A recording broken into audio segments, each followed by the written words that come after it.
o bolo do sucesso. 6 ingredientes. E aí você junta esses 6 ingredientes com a pitadinha do que eu chamo a diferença entre o profissional e o amador. O que difere o profissional do amador? Paciência e persistência. Porque o amador, se não der certo, ele chuta o pau da barraca. O profissional sabe que o amanhecer só vem depois da noite ter passado. Que Roma não foi construída em um dia. Então tem que ser de grão em grão a galinha enche o papo. Então tem que ser aos pouquinhos para chegar lá. Então eu coloco esses 6 ingredientes com paciência e persistência e o resultado só pode ser um: obter aquilo que você quer.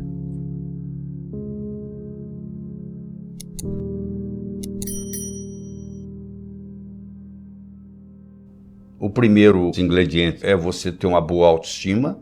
Se você quiser mais, você tem que sentir merecedor de mais. E para sentir merecedor de mais, escuta, você tem que subir a sua autoestima. Eu tenho uma boa notícia para você, ótima. Ela não é feita de cimento, ela não é feita de aço. A autoestima, ela é feita de linguagem. Do mesmo modo que ela foi construída linguisticamente, ela pode ser reconstruída linguisticamente. 3 mecanismos, muito simples. O primeiro é o diálogo interno. Você já percebeu que nós temos uma conversa dentro da nossa cabeça? O tempo todo falando com a gente? Essa que está perguntando que conversa. Exatamente essa. Olha o poder desse diálogo. Eu vou pegar uma tábua de 40 centímetros de largura, 20 metros de comprimento, vou colocar no chão, no solo. Vou convidar você para caminhar de uma extremidade para outra da tábua. Tem problema? Tem? Não. Eu vou pegar essa mesma tábua, vou colocá-la entre 2 postes e vou convidar você para atravessar de um poste para outro. Fisicamente, você consegue, não consegue? Você andou na tábua quando ela estava no solo. Mas por que você não anda? Porque na hora que você pisar na tábua lá em cima, vai ter um diálogo que vai entrar e dizer, ó, cuidado, você vai escorregar, cuidado, você vai cair, etc. Você não anda. Aconteceu algo, houve uma conversa, esse é o diálogo interno. Se você observar esse diálogo interno, ele é um reflexo da sua autoestima. Então, se você quiser modificar a sua autoestima, um dos modos é modificar esse diálogo interno. Essa é uma maneira. A outra maneira é o processo da visualização, é você visualizar. A neurociência mostra que uma visualização bem feita, o cérebro não sabe se você está imaginando ou se aquilo está realmente acontecendo. Então, uma visualização bem feita tem um impacto duradouro no seu cérebro. E terceiro, a nossa postura corporal. O modo como nós carregamos o corpo. Existe um conhecimento que eu vou passar agora, que é você imaginar que tem um gancho vindo do céu, que puxa a sua cabeça para cima, que estica o seu pescoço e que seus ombros relaxam, aí você fica numa postura tal que a energia flui com mais facilidade, melhora a sua saúde, melhora a sua autoestima. As pessoas deprimidas, em geral, são pessoas que olham para baixo, são pessoas cabisbaixas. Se você começar a andar olhando para o chão, no 3º, 4º dia você já está deprimido. Às vezes não leva nem isso.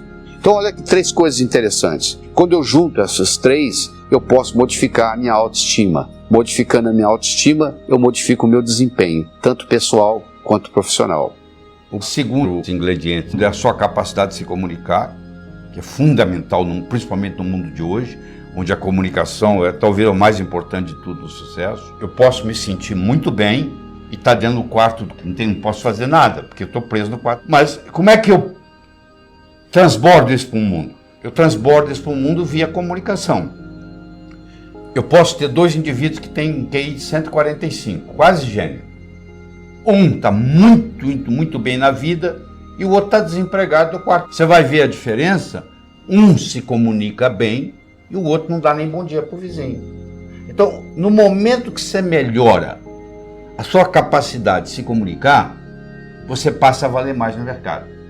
Terceiro, é a sua capacidade de estabelecer objetivos, criar estratégia, criar táticas para colocar aqueles objetivos, implementá-los.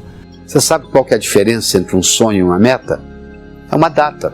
Tudo aquilo que você colocou na categoria de algum dia não é meta, é sonho. Então primeiro eu tenho que transformar o sonho na meta.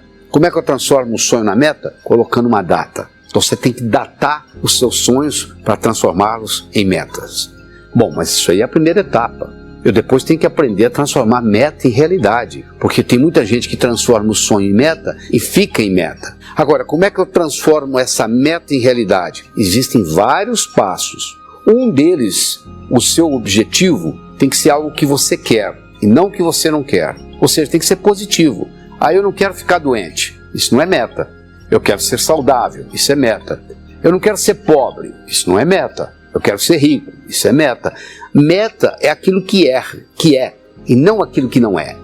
Então tudo aquilo que você coloca como se não for, que não é, ou seja, o que você não quer, é mais ou menos igual você dirigir um carro olhando pelo retrovisor. Você sabe de onde você está vindo, mas você não sabe para onde você está indo. Não é verdade? Então eu tenho que estabelecer, tem que ser positivo, tem que ser datado, tem que ser objetivo, tem que ser comensurável. Eu quero este ano ser 20% mais feliz que eu fui ano passado. Isso não é meta. Felicidade não é meta. Felicidade é estado de espírito. É só você aprender a viver o momento. Então nós temos que saber fazer essas distinções.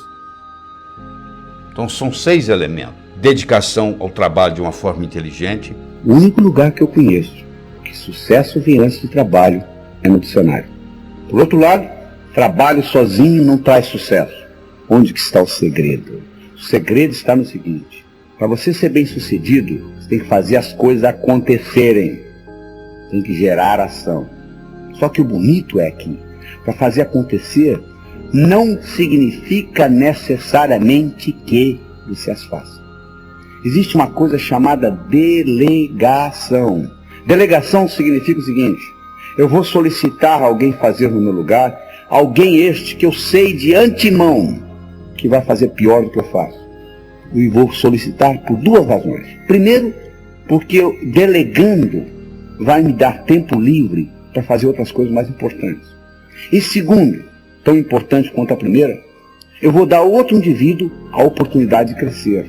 É importante se entender isso, porque o que realmente dá resultado no mundo é você ter ideias abstratas e implementá-las. Quanto mais abstrata for a sua ideia e implementada, que ter só ideia também não adianta, mais rendimento você vai ter.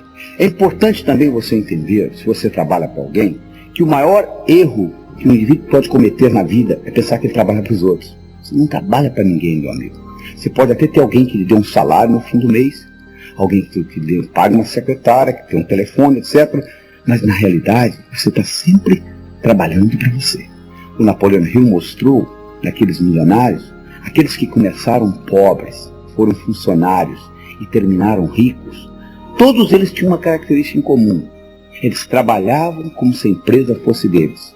Eles economizavam como se a empresa fosse deles. Eles administravam como se a empresa fosse deles. Porque isso estava dando a eles know-how, conhecimento de como administrar uma empresa. E quando eles abriam a deles, eles já tinham essa experiência.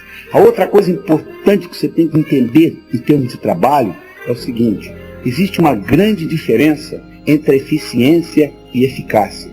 Eficiência significa fazer a coisa bem feita.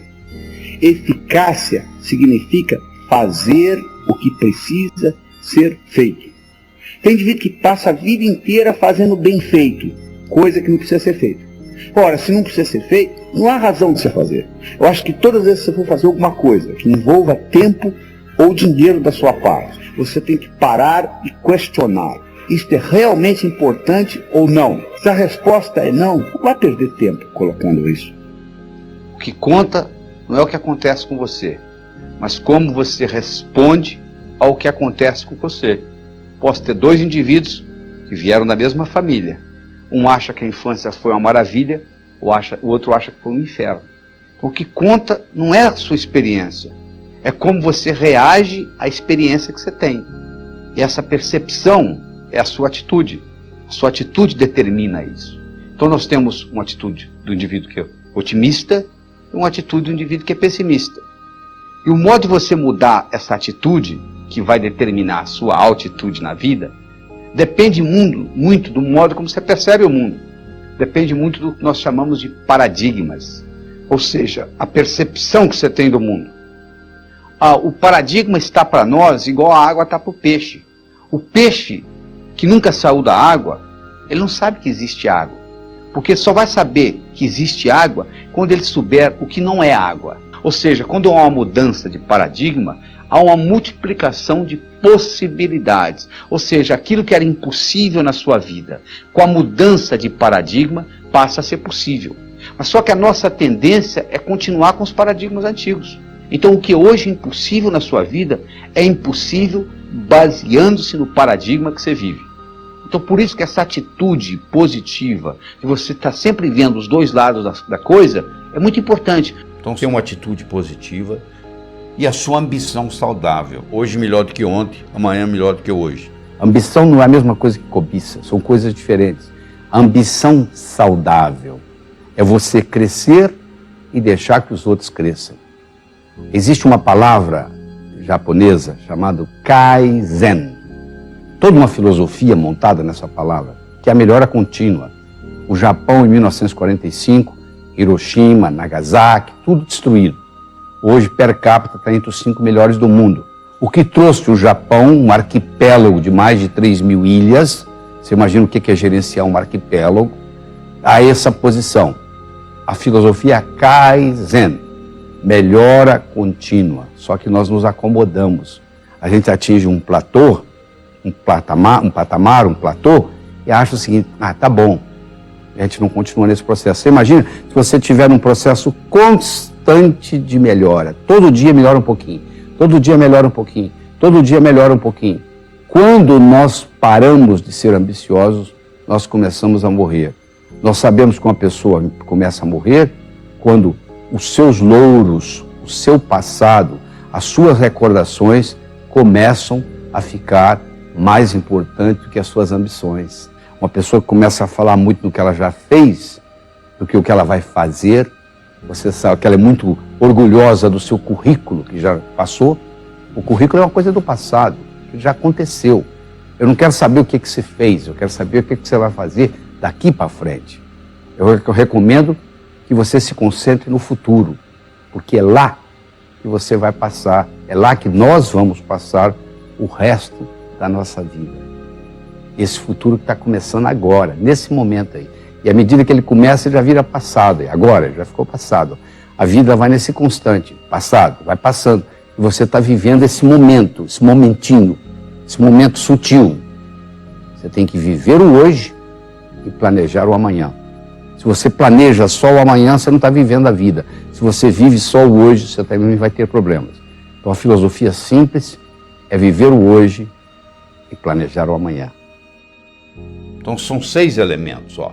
É a boa autoestima, boa comunicação, saber estabelecer metas, ter uma atitude positiva, dedicação ao trabalho de uma forma inteligente e a sua ambição saudável. Do mesmo modo que você aprende física, química, biologia, matemática, você pode aprender a ser bem-sucedido. Era uma vez, numa pequena ilha da Grécia, havia um sábio, famosíssimo. Famoso porque, até aquele dia, todas as perguntas feitas a ele soube responder. E a fama dele transcendeu a Grécia. Vinha gente de longe. Mas um dia, um adolescente, conversando com um amigo dele, adolescente, disse, eu acho que eu sei como é que eu vou enganar esse sábio. Eu vou pegar um pequeno passarinho, vou esconder nas minhas mãos, vou levar para ele e vou perguntar se está vivo ou morto. Se ele falar vivo, eu vou espremer e deixar cair morto nos pés dele. Se ele falar morto, eu vou abrir a mão, vou deixar o passarinho voar. Interessa que ele responder, dessa vez ele vai errar. Mas você imagina, o adolescente pegou o pequeno passarinho, colocou nas mãos, foi até o sábio, olhou para o sábio no olho e disse assim, sábio, diga-me, o passarinho nas minhas mãos está vivo ou morto? O sábio olhou para ele e disse, meu jovem, a resposta está nas suas mãos.